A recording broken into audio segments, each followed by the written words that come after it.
नमस्कार मित्रों, आज आराधना डिग्री कॉलेज कक्षा बीए तृतीय वर्ष विषय राजनीति विज्ञान के अंतर्गत हमारा अध्याय 6 शक्ति संतुलन की अवधारणा के बारे में हम जानने का प्रयास करेंगे, अध्ययन करेंगे। अभी तक इससे पूर्व शक्ति से संबंधित अगर हम बात करें तो शक्ति से संबंधित हमने संघर्ष के अंतर्गत शक्ति का संचय, शक्ति का प्रसार और शक्ति का संचय, शक्ति का प्रसार और शक्ति का प्रदर्शन या प्रतिष्ठा के बारे में जानने का प्रयास किया था। आज हम किन्हीं भी दो राष्ट्रों के मध्य किस प्रकार शक्ति का संतुलन कायम रह सकता है उसके बारे में विस्तृत रूप से चर्चा करेंगे। तो साधारण रूप में अगर हम शक्ति संतुलन से अभिप्राय लें तो विभिन्न राज्यों की शक्ति को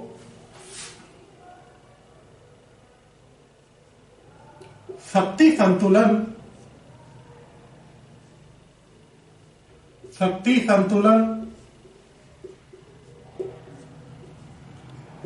दो राष्ट्रों या राज्यों के पक्ष में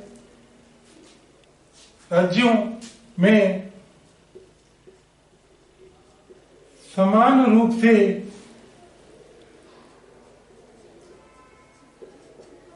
बटी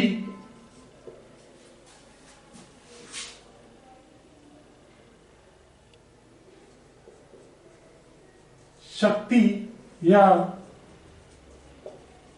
अधिकार से ले सकते हैं।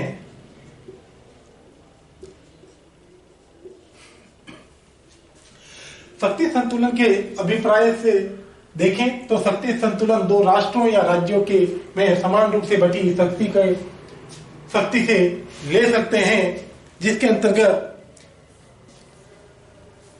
कोई भी एक पक्ष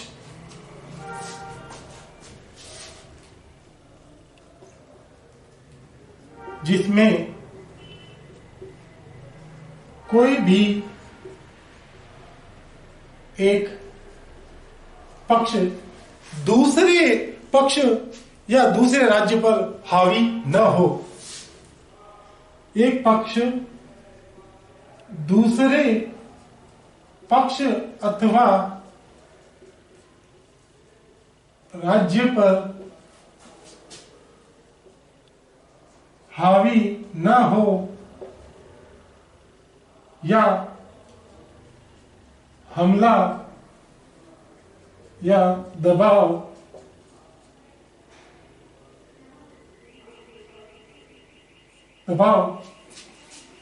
न बना ले,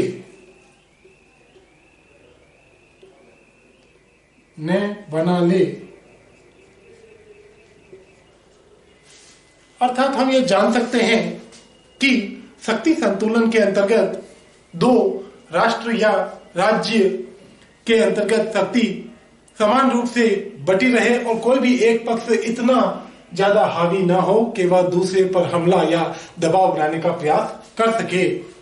शक्ति की परिभाषाओं के अंतर्गत हम देखते हैं, सर्वप्रथम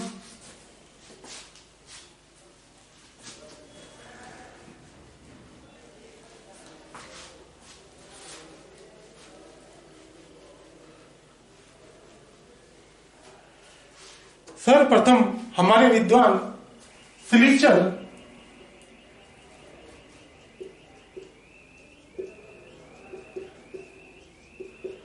शक्ति संतुलन की अर्थ व परिभाषा के संबंध में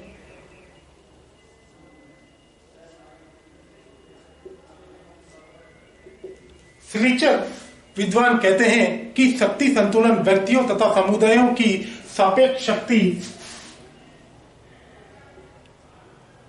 शक्ति संतुलन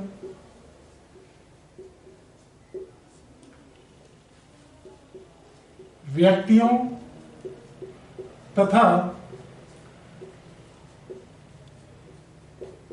समुदायों की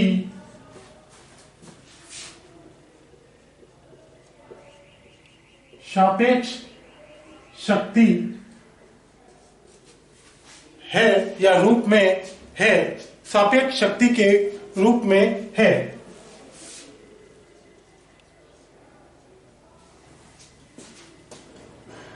अर्थात इसके अंतर्गत हम किसी भी प्रकार के दो राष्ट्र ले सकते हैं, व्यक्तियों के समुदाय को भी लिया जा सकता है और विभिन्न राज्यों को भी इसमें लिया जा सकता है, जो कि उनकी वर्तमान या सापेक्ष स्थिति यथार्थ समय में कैसी है उसके ऊपर जो है ये शक्ति संतुलन इंगित करता है। एक अन्य विद्वान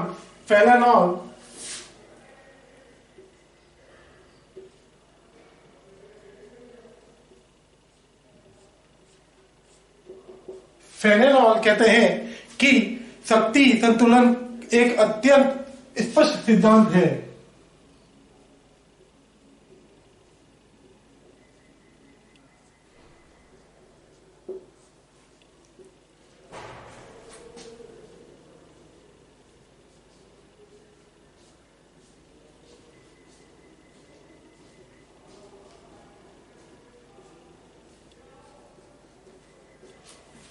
फेनेलॉल कहते हैं कि शक्ति संतुलन एक अत्यंत ही स्पष्ट संविधान है जिसे अपने पड़ोसी राष्ट्र को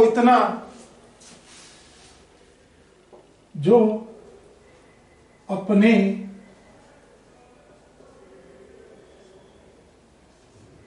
पड़ोसी राष्ट्र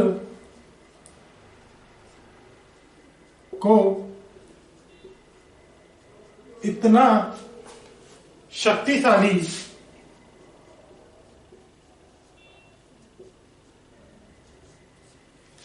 जो अपने राष्ट्र को इतना शक्तिशाली कभी न बनने दो,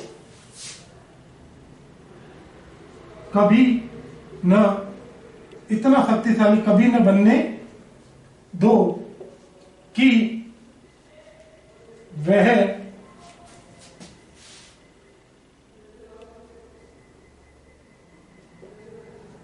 तुम्हारे या स्वयं के राज्य या राष्ट्र पर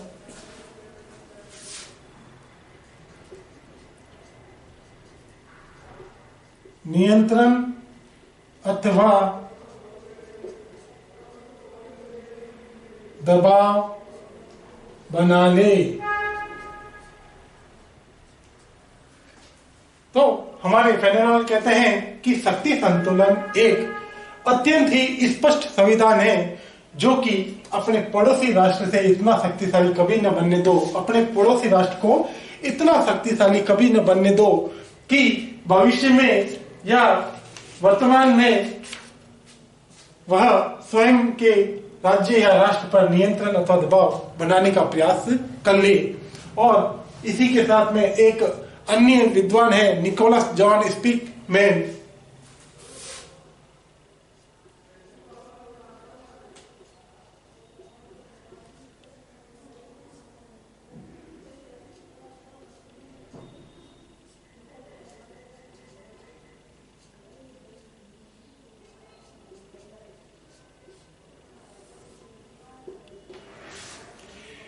निकोलस जॉन स्पीकमैन कहते हैं कि केवल इस बात में दिलचस्पी होनी चाहिए कि तुलना का पलड़ा भारी हो या अपने पक्ष में बना रहे। किसी भी राज्य या राष्ट्र की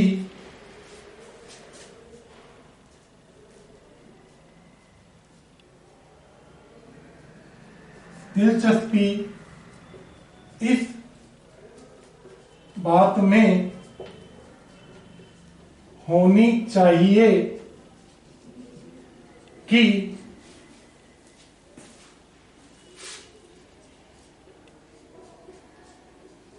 तुला का पलड़ा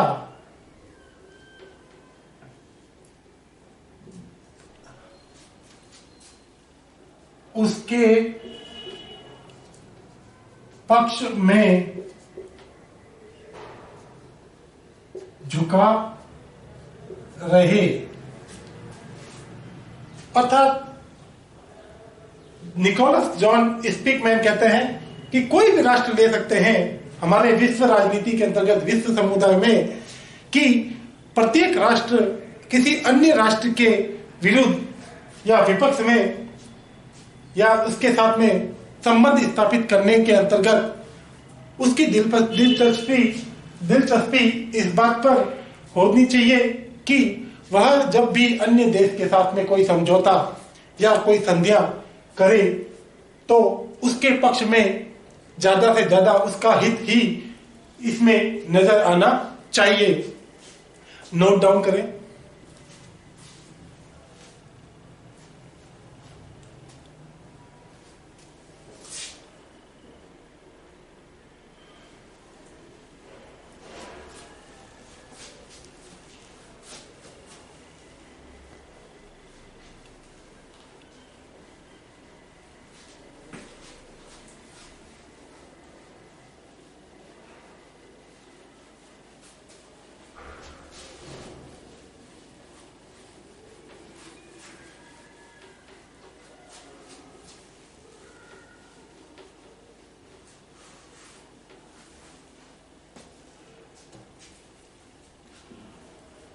इसी के अंतर्गत आगे दोस्तों शक्ति संतुलन को हम पद्धति के रूप में भी जानने का प्रयास करते हैं।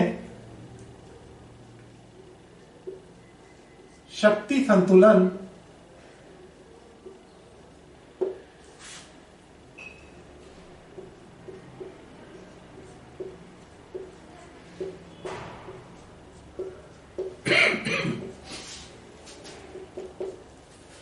शक्ति संतुलन पद्धति के रूप में इसके अंतर्गत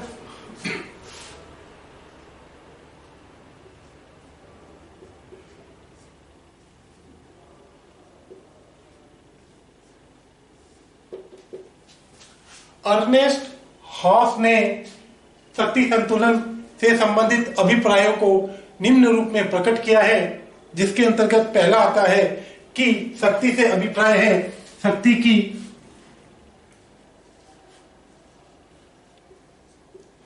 शक्ति का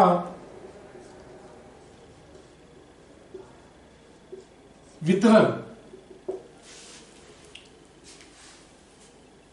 शक्ति संतुलन पद्धति के रूप में सर्वप्रथम उसके अभिप्रायों को ले तो अर्नेस्ट हॉस ने इसके अंतर्गत सर्वप्रथम जो शक्ति का या शक्ति संतुलन का अभिप्राय बताया है वो है शक्ति का वितरण। अर्थात इसमें हम ये जान सकते हैं कि कोई भी राजनीतिज्ञ यदि यह कहे कि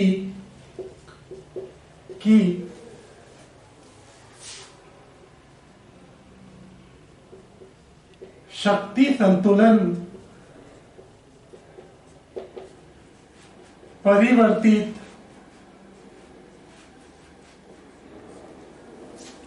शक्ति संतुलन परिवर्तित हो गया है तो इसका तात्पर्य होगा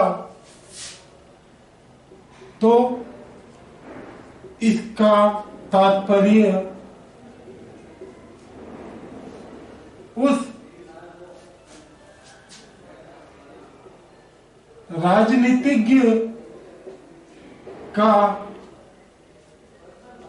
विरोधी अधिक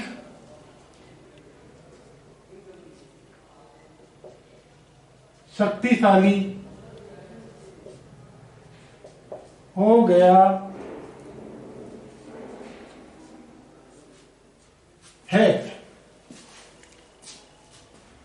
मित्रों, समझिए कि शक्ति का वितरण वर्तमान दौर में हम अक्सर ये सुनने को देखते हैं कि राजनीति के अंतर्गत अनेकों राजनीतिज्ञ या नेता लोग शक्ति संतुलन के परिवर्तित होने के बारे में चर्चा करते हैं। तो इससे हमारा तात्पर्य यही होना चाहिए कि जो उनका विरोधी है, विरोधी दल, विरोधी समूह या विरोधी राष्ट्र, विरोधी राजनीतिज्ञ, वे उससे अधिक शक्तिशाली बन गए हैं या बनने की ओर अग्रसर हैं। इसी के अंतर्गत हमारा दूसरा है शक्ति की साम्य व्यवस्था। इसके दूसरे अभिप्राय में देखें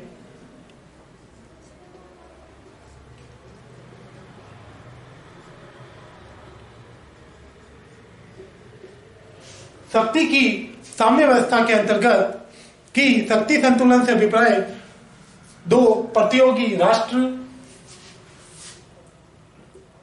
दो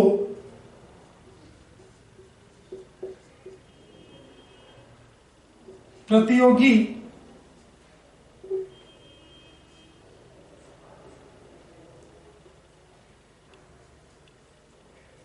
राष्ट्र, समूह, दल या गुट कह लें, उनके अंतर्गत प्रतिस्पर्धा दलों में शांति की तुल्यबद्धता और समानता रहती है।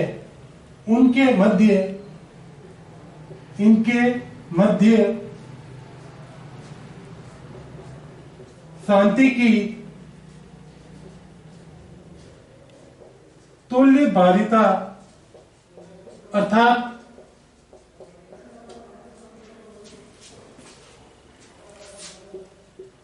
समानता बनी रहती है। नोट डाउन करें मित्रों।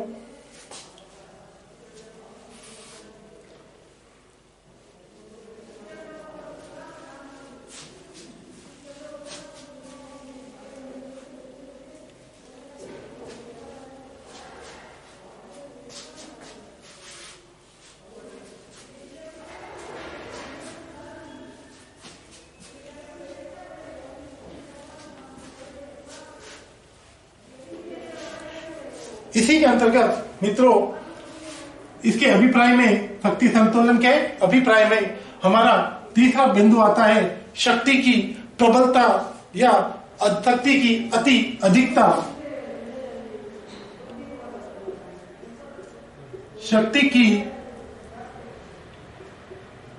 प्रबलता शब्द से ही हमें पता चलता है कि जिस राष्ट्र या राज्य के पास में शक्ति मौजूद है, वह राष्ट्र यथार्थ स्थिति में अधिक से अधिक शक्ति संपन्न या ज्यादा से ज्यादा शक्तिशाली बनने की चेष्टा करता है और उसके मित्र राष्ट्र भी उसी के अनुरूप, उसी की नीति के अनुरूप वर्तमान में अधिक से अधिक शक्ति प्राप्त करने की कोशिश में लगे रहते हैं।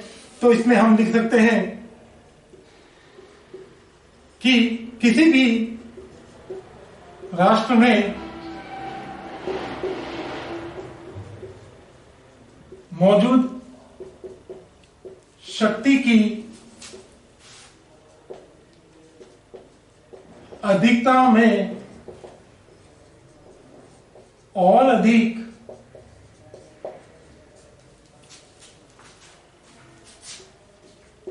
वृद्धि करना या उसके मित्र राष्ट्रों द्वारा अधिक शक्ति को अर्जित करना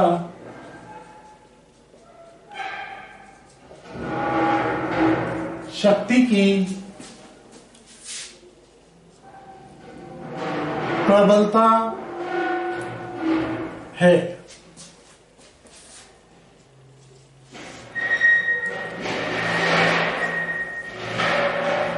फिर आता है इसके अगले अभिप्राय में, तो स्थिरता व शांति। हम जानते हैं मित्रों कि किसी भी दो राष्ट्रों के मध्य स्थिरता कब कायम होती है, शांति कब कायम होती है, जब एक राष्ट्र अपने वर्चस्व को अपने से छोटे राष्ट्र के ऊपर नियंत्रण या दबाव के रूप में प्रस्तुत करने लगता है। और इसी के अंतर्गत अंतर्राष्ट्रीय राजनीति में शांति और स्थिरता को पाने वाला सिद्धांत संतुलन का सिद्धांत है।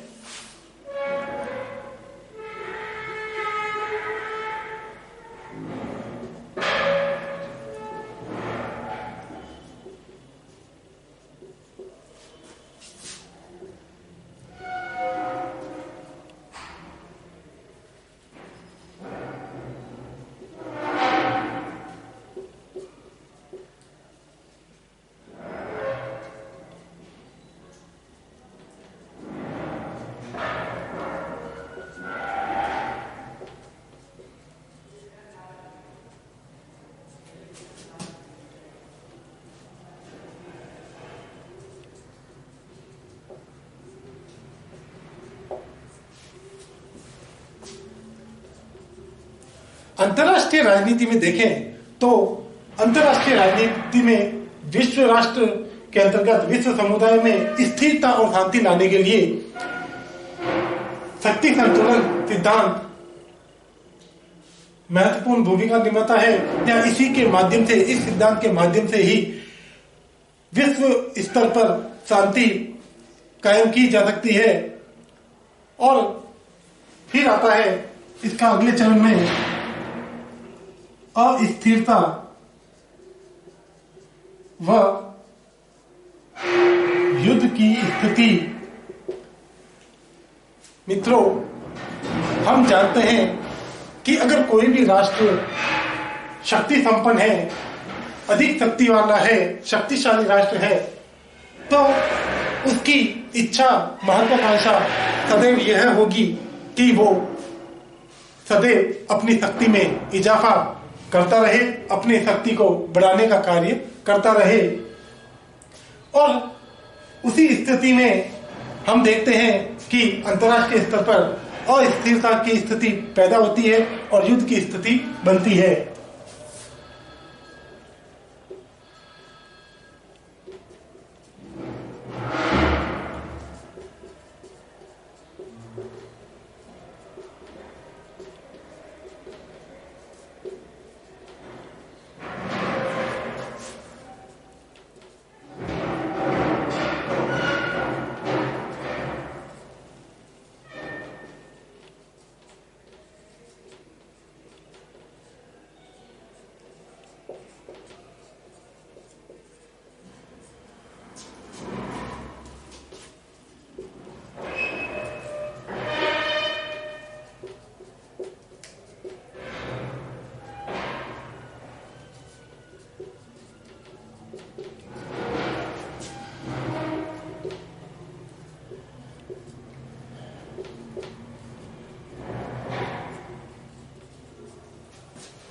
अंतर्राष्ट्रीय राजनीति में शक्तिशाली राष्ट्र सदैव अधिक शक्ति की चाव में विश्व को अस्थिरता व युद्ध की स्थिति में धकेलने का प्रयास करता रहता है। सदैव विश्व में इस प्रकार के पर्यावरण या वातावरण मौजूद रहता है कि कभी भी युद्ध होने की आशंका रहती है।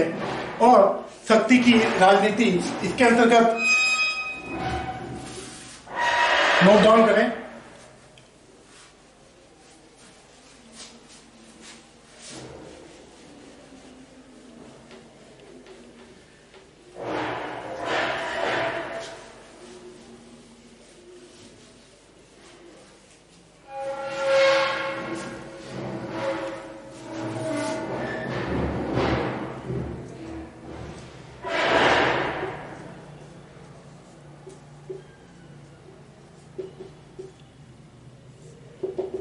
शक्ति की राजनीति के अंतर्गत हम जानते हैं कि शक्ति के लिए ही संघर्ष होता है और उस संघर्ष के बाद में किसी भी दो राष्ट्र या बहुराष्ट्रों के मध्य, समुदायों के मध्य, व्यक्तियों के मध्य संतुलन की अवधारणा को देखा जाता है। तो ये दोनों ही हमें अंतर्राष्ट्रीय राजनीति में पर्यायवाची के रूप में देखने को या स्पष्ट नजर आते हैं।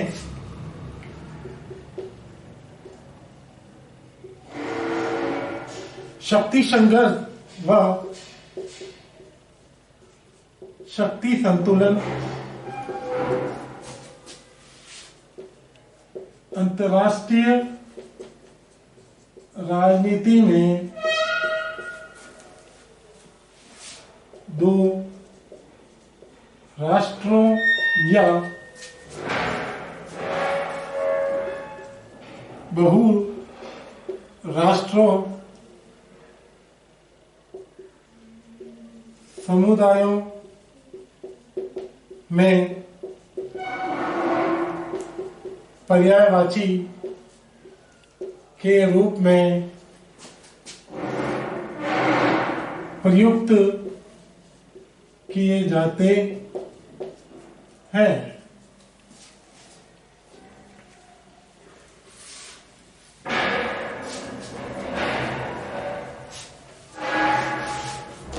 और मित्रों, इसमें हमारा अंतिम बिंदु ले लें।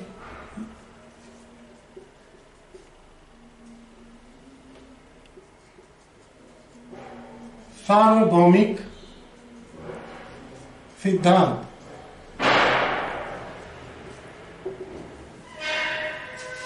वर्तमान स्थिति में देखें तो अंतर्राष्ट्रीय स्तर पर विश्व समुदाय में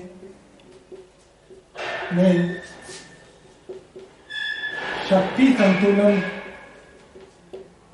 की अवधारणा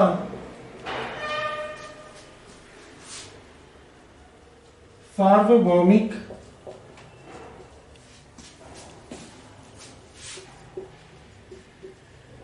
सिद्धांत का रूप ले चुकी है। और अंतिम कह लें या आखिरी कह लें कि नीति निर्माताओं के लिए मार्गदर्शक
शक्ति संतुलन वर्तमान में किसी देश या राष्ट्र की नीति के निर्धारण में मार्गदर्शक की भूमिका निभाता है। धन्यवाद।